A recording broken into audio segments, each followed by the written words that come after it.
to you all at my YouTube channel Study Time with SK। Hello, this is Sonali Kumari और इस video में हम बात करने वाले हैं 51 के बहुविकल्पीय प्रश्न नंबर 361 से लेकर के प्रश्न नंबर 380 तक। आज के वीडियो का पहला प्रश्न है, उद्दीपन और अनुभव का अध्ययन किया।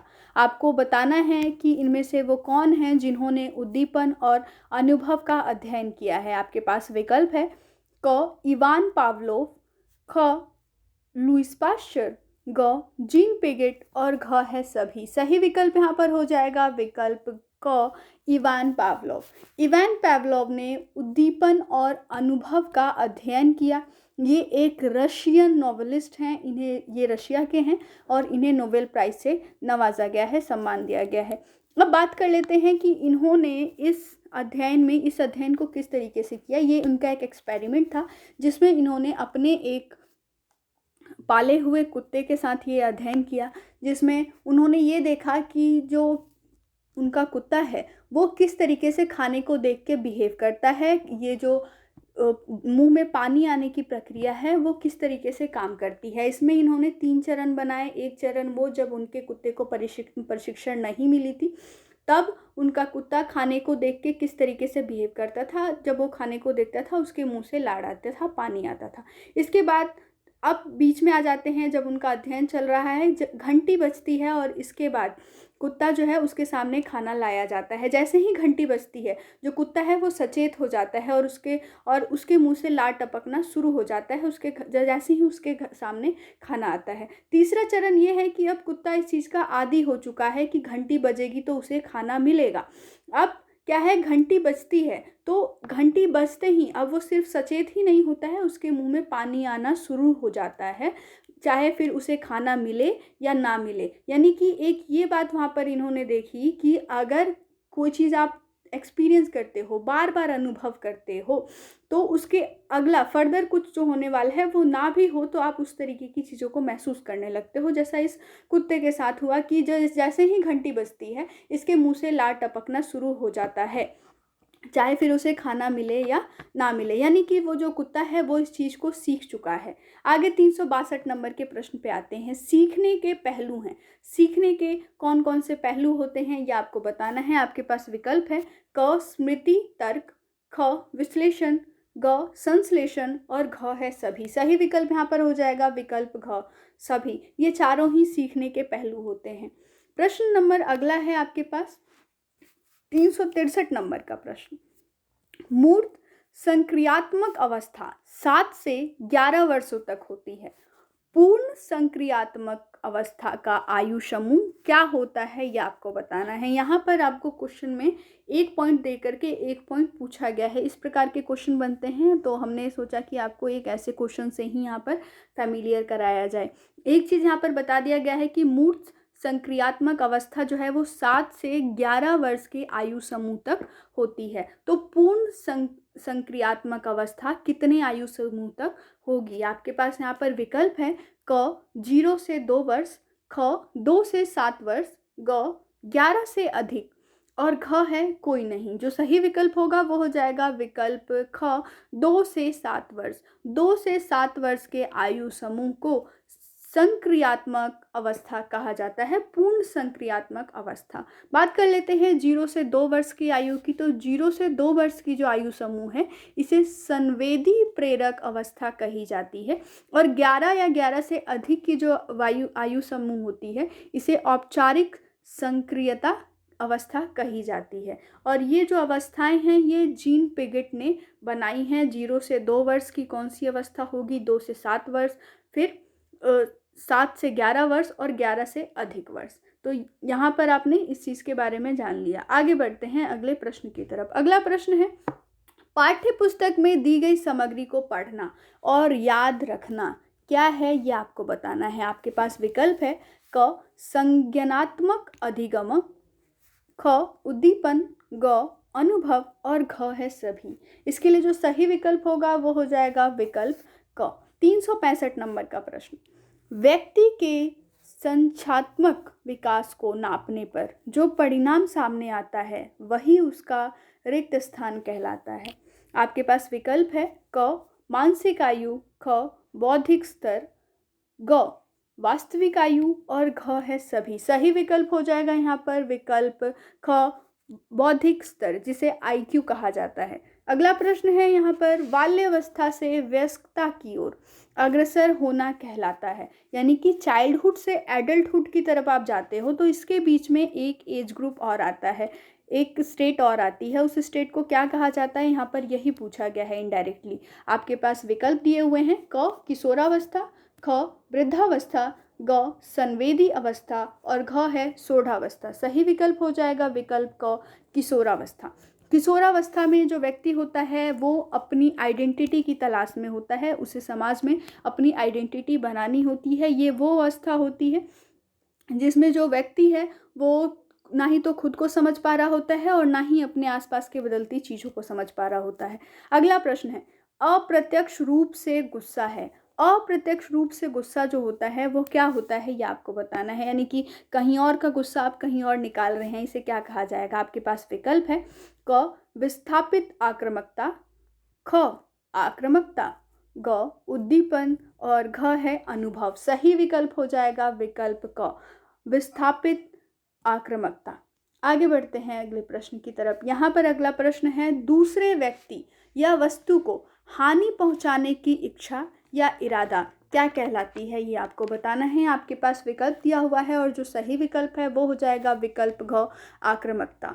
अगला प्रश्न है, कार्यस्थल पर व्यक्ति की दक्षता के अध्ययन को कहते हैं। यानी कि कार्यस्थल पे व्यक्ति किस तरीके से कार्य कर रहा है, इसे क्या कहा जाता है। आपके पास यहाँ पर विकल्प दिया हुआ है, मानव क्षमता इंजीनियरिंग, ख श्रम दक्षता शास्त्र, ग इकोनॉमिक्स और घ है सभी। सही विकल्प हो जाएगा विकल्प घ सभी।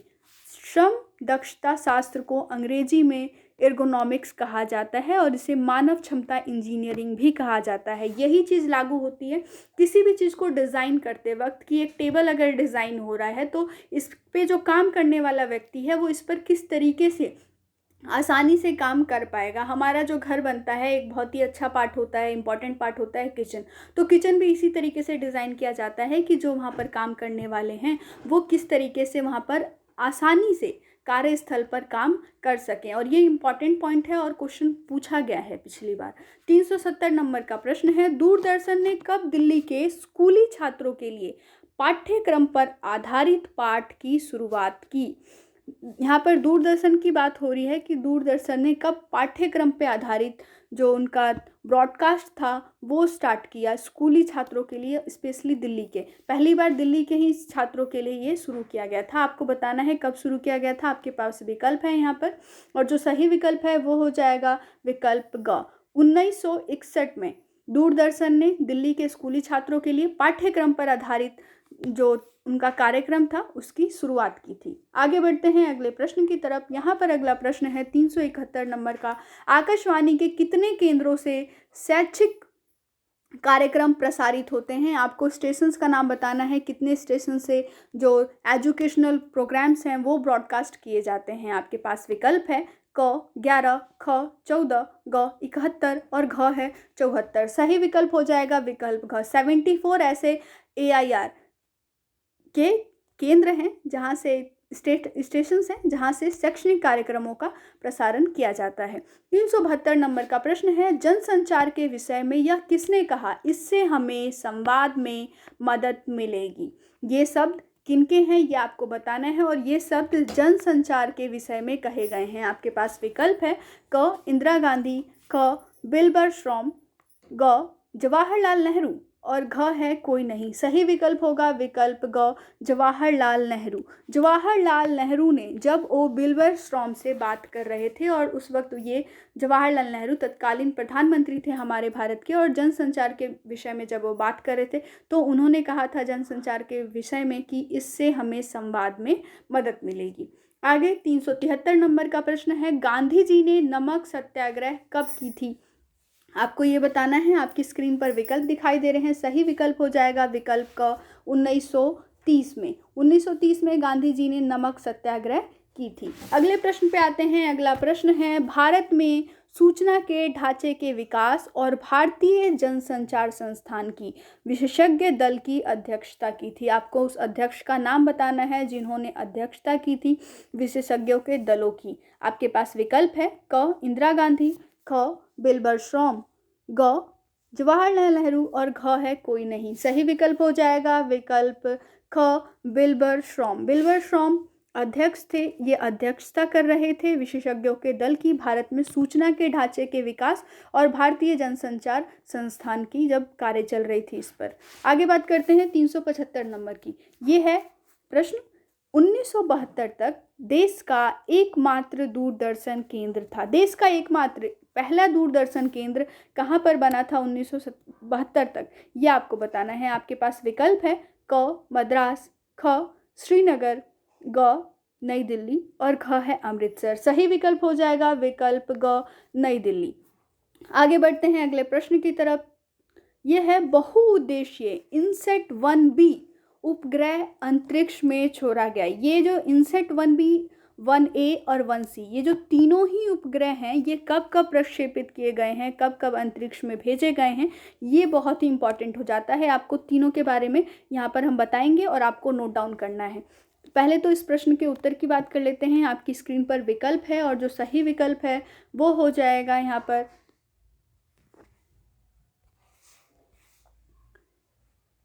विकल्प ख। 1983 में इनसेट 1B उपग्रह अंतरिक्ष में भेजा गया था। अगले प्रश्न पे आते हैं। 1B की बात यहाँ पर कर ली हमने। अब 377 नंबर का प्रश्न है, टीवी के विस्तार में दूसरी महत्वपूर्ण उपलब्धि एशियाई खेलों का प्रसारण कब हुआ था। आपको ये बताना है कि एशियाई खेलों का प्रसारण सबसे पहले कब हुआ था टीवी पर, इसके बारे में आपके पास यहाँ पर विकल्प दिए हुए हैं और जो सही विकल्प है वो हो जाएगा विकल्प क 1982, 1982 में। अगला प्रश्न है, सन 1956 में आकाशवाणी ने यूनेस्को द्वारा प्रायोजित रेडियो रूरल फोरम नाम का प्रोग्राम किस राज्य में शुरू किया था। यह आपको बताना है। ये एक ऐसा प्रोग्राम है जो 1956 में आकाशवाणी के द्वारा प्रसारित किया जा रहा था और ये एक यूनेस्को स्पॉन्सर्ड प्रोग्राम था जिसका नाम था रेडियो रूरल फोरम। आपको उस राज्य का नाम बताना है जहाँ पर इसे चलाया गया। आपके पास विकल्प है क गुजरात, ख गोवा, ग राजस्थान और घ है महाराष्ट्र। सही विकल्प हो जाएगा विकल्प घ महाराष्ट्र। अगला प्रश्न है यहाँ पर, इनसेट 1A अंतरिक्ष में कब भेजा गया। इनसेट 1A की बात हो रही है, इसे कब भेजा गया है ये आपको बताना है। तो इसके लिए जो सही विकल्प होगा वो हो जाएगा विकल्प का 1982, 1982 में इनसेट 1B को अंतरिक्ष में भेजा गया था। हालांकि इसके अंदर कुछ तकनीकी खराबी आ गई थी जिसके बाद इनसेट 1B को भेजा गया 1983 में। ये आप याद रखिए, 1B जो है वो 1983 में भेजा गया और 1988 में 1C भेजा गया था। इनसेट 1A 1982, इनसेट 1B 1983 और इनसेट 1C 1988 में अंतरिक्ष में प्रक्षेपित किए गए, अंतरिक्ष में भेजे गए। अगले प्रश्न पे आते हैं। 380 नंबर का प्रश्न है और आज की वीडियो का आखिरी प्रश्न, बैंडुंग सम्मेलन कब हुआ था ये आपको बताना है। आपके पास विकल्प यहाँ पर दे रखा है और जो सही विकल्प है वो हो जाएगा विकल्प का 1956 में बैंडुंग सम्मेलन इंडोनेशिया में, वहाँ के एक बैंडुंग नाम की जगह पर किया गया था। तो ये तो था आज का वीडियो जहाँ पर आपने प्रश्न नंबर 361 से लेकर के प्रश्न नंबर 380 देखा। तब तक के लिए स्टे ट्यून्ड। जय हिंद, जय भारत।